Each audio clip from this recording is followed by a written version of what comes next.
This is unusual for here. It's raining, like literally, well, not literally, cats and dogs, it's raining. It's raining, raining, loads and loads of rain. Loads and loads and loads of rain. To quote Lenny Kravitz's song, I love the rain. I like it when it's warm, but I love it when it rains. I need some lights.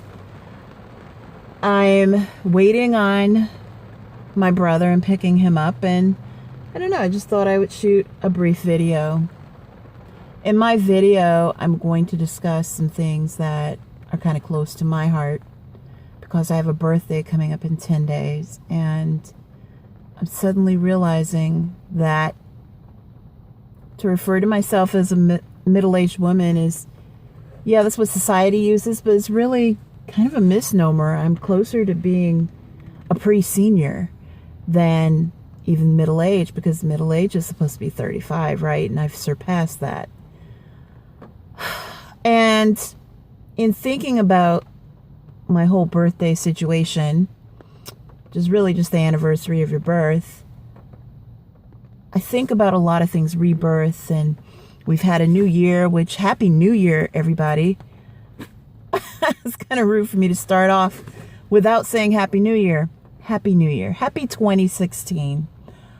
I pray and hope that this is a great year for you, of your prosperity and of growth. I pray that it is for myself, you know, that, as the Southerners say, the Lord willing and the creek don't rise, that we just be our best selves and do all the things of amazement and wonderment that we can in the upcoming year, that we're closer to who we really are, who God really made us to be. Well, I will continue a little later. I'll probably splice this together with another video. All right, I'm not going to take all day with this because I'm expected for dinner. But I just want to talk about a few things that are kind of troubling me. Or not really troubling me, but that I've come to a conclusion on. I would say probably since I was a kid, I always wanted to grow up, get married, you know, have a loving, beautiful marriage, great relationship with my husband, and have children. I always wanted a large family, not what people call large today, you know. If you have 4 kids, people call that large. That's not large. I mean, I wanted a large family, like I wanted lots of kids. When I was young and probably just out of college, maybe a year or two, I was at my job at the time, and I sat down and wrote out the first 6 names of my children. You know, I had about, and I mean 6 for each sex. You know, if it was male, 6 names. Female, 6 more names. So I really had 12 names in all. So that kind of tells or reveals how big of a family I wanted. I don't even know why I wanted a family that large. Part of it could be that while it's just my brother and I, my parents come from okay-sized families, you know, but all 4 of my grandparents, larger families.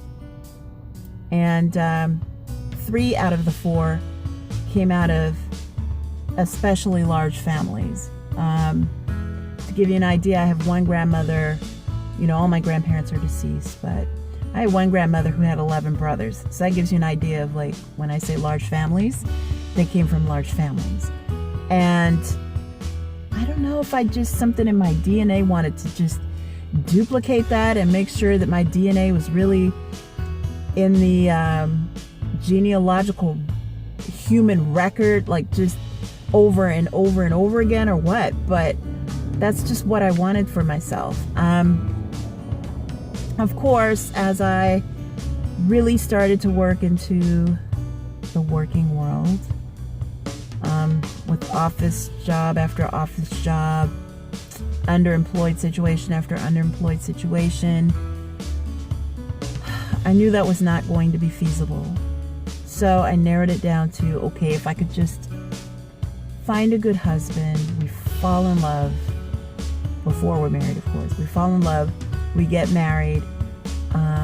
I could start having children in my late 20s. That didn't happen. Hit my 30s. At 30, I was like so ready, but I was seeing the wrong men. So dated until I was about 35 with the hopes of perhaps I could marry one of these gentlemen. One of them will propose, I'll say yes, I'll get married, I'll have children, we'll have a nice home, white picket fence, dog. Not much of a cat person, but okay, if he wanted cats, and live happily ever after. None of that happened. I will be 45 years old in 10 days, and no part of the typical, I guess, American dream, I would call it a universal dream, because most people universally just want to have a happy, healthy family life. And family looks different to each of us. We have our own idea of what family is. Being solo, being single can be family for some people, but it's not for me. I don't like it. I've never liked it. I've resented it at times. I've been angered by it at times. I've been sad about it at times.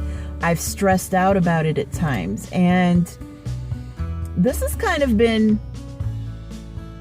an evolutionary year. Well, last year, 2015, was for me. I've learned a lot about a lot. And one of the things I've learned, and I don't even remember who said it, one of my mentors, I have mentors, a lot of whom are via video or books or what have you. I have a mentor who said basically that, might have been Ralph Smart on YouTube. Basically, that stress is the space between what you don't have and obsess about and what you have, like between the state that you wish things were in and the state that you are actually in. That little space, that little worry between the two is essentially what stress is. I'm not doing a good job of saying that as the person said it. I'm not doing an exact quote, I'm paraphrasing. I've been stressed out about this whole, and feeling like a failure at times. About the whole not having the career I wanted and not having the types of jobs that I wanted or thought would be great consolation prizes to not having the career I wanted.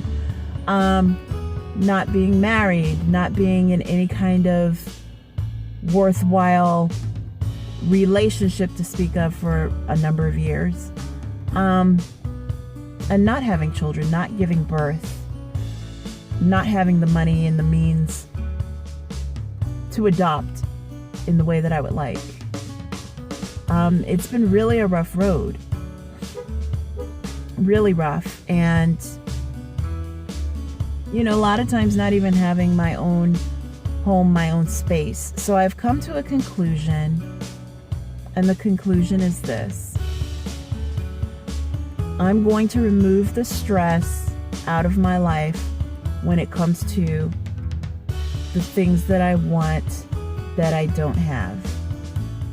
When it comes to marriage, when it comes to children and family, when it comes to career, I'm no longer putting myself through what I was putting myself through. I think not doing that and instead focusing on what I have and making the most of what I have and being grateful for what I have is going to be the key way for me to have a really good life in 2016 and beyond.